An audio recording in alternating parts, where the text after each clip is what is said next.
The Mafia is not an invention of Hollywood movies. This criminal organization really exists. And in its history, there were many brutal murders that cannot be forgotten. Today we'll tell you about one of them. You are watching The Executioner of the Mafia. This story took place in 1978 in the Italian resort town of Cefalù. At first glance, it was just another ordinary day. However, that evening, the life of a certain Giuseppe Di Matteo would change dramatically. He received a mysterious phone call in which he was invited to meet with someone important. It seemed to Joe that his life was about to change for the better. But in fact, his every step was already being watched by killers, who could end his life at any moment. Giuseppe didn't know about it yet. The man worked as a policeman in Palermo, but he went down in history under the nickname of the Executioner. Soon after the conversation on the phone, Matteo left his home.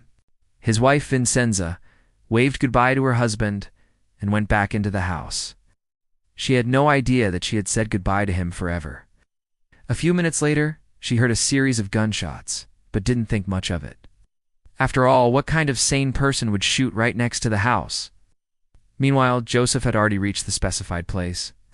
This was an abandoned warehouse on the outskirts of the city. He went inside and found two bosses of the local mafia waiting for him, Luciano Leggio and Bernardo Provenzano.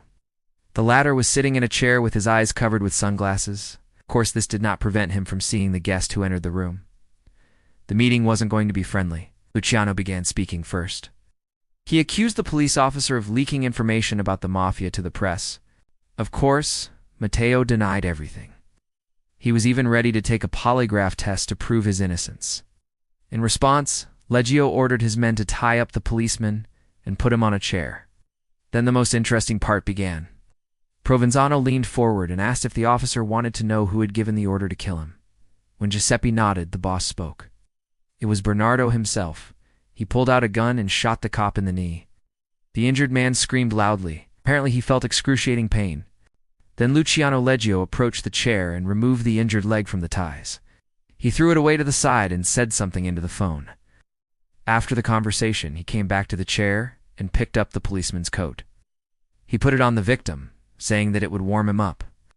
And then the boss repeated the procedure, taking off the other leg and throwing it away. And here Matteo lost consciousness. The men decided to leave the victim alive so that he could suffer longer.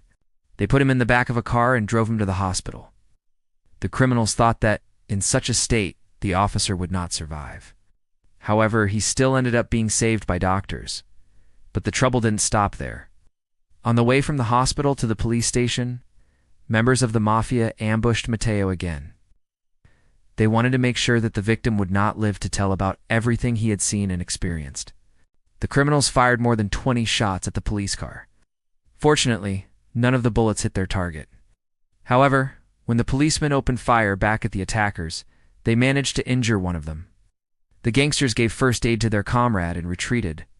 Despite the injuries sustained during the attack, Matteo still managed to give a description of his kidnappers to the police. Because of this testimony, both criminals were soon arrested.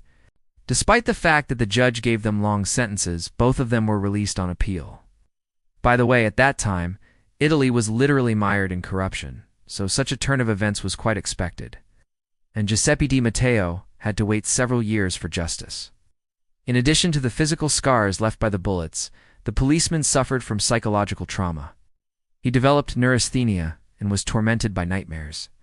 Doctors did their best to help the patient recover, but the prognosis was not particularly optimistic. Matteo couldn't work anymore. After the incident, the policeman moved to a small village in Sicily, together with his wife and daughter. He tried to forget about the terrible experience. The man even started drinking. And when he was already feeling a little bit better, the news came that his wife had died suddenly.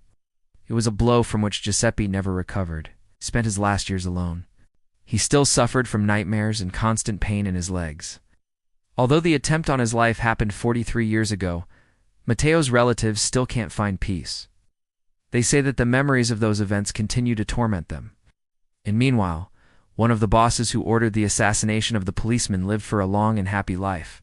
We're talking about Luciano Leggio. He died in 2020 at the age of 75 years. Leggio was serving a life sentence in prison. How do you think he got away with it? If you think that's bad, Take a look at the story of the French policeman who was killed by the very same Mafia. René Amblard was born in Algeria. When he was only 6 years old, his family moved to France, where his father got a job as a military administrator. Even in childhood, the boy stood out for being extremely honest and fair.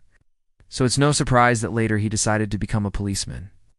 Amblard graduated from the National School of Police and was sent to work in Marseille. There he met people from the local mafia and they quickly became friends. Among the gangsters, René was considered a white sheep. He liked hanging out with them, although he never participated in dubious deals. But it didn't bring in big profits, so the policeman had to quit his new hobby. In 1976, Amblard was sent to Palermo, Italy, where he began to notice serious mafia activity.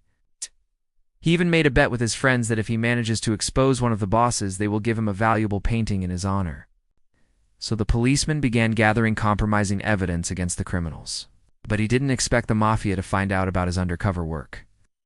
Once Amblard was driving along the Via del Trinacria highway, when several men on a motorcycle blocked his path. Realizing that he was in trouble, the policeman called for backup over the radio. However, the mafia had expected this move. One of their accomplices was working as a traffic cop, and he warned the criminals about the police reinforcements in advance. Amblard tried to escape, but he was outnumbered, and when his gun ran out of bullets, they took him to an abandoned warehouse. There, the mafia tortured the unfortunate officer. They beat him, burned him with cigarettes, and poured gasoline over him, threatening to set him on fire. Then they tied him up, put a bag over his head, and threw him into the trunk of a car. They drove around the city for a long time, and when they finally stopped, they dragged the officer to a deserted place and shot him dead. The body of the French policeman was found only in the morning. The investigation into his death did not yield any results. All the mafia members involved in the murder were soon released. As if that wasn't enough, the painting that the officers had bet on was stolen from the police station.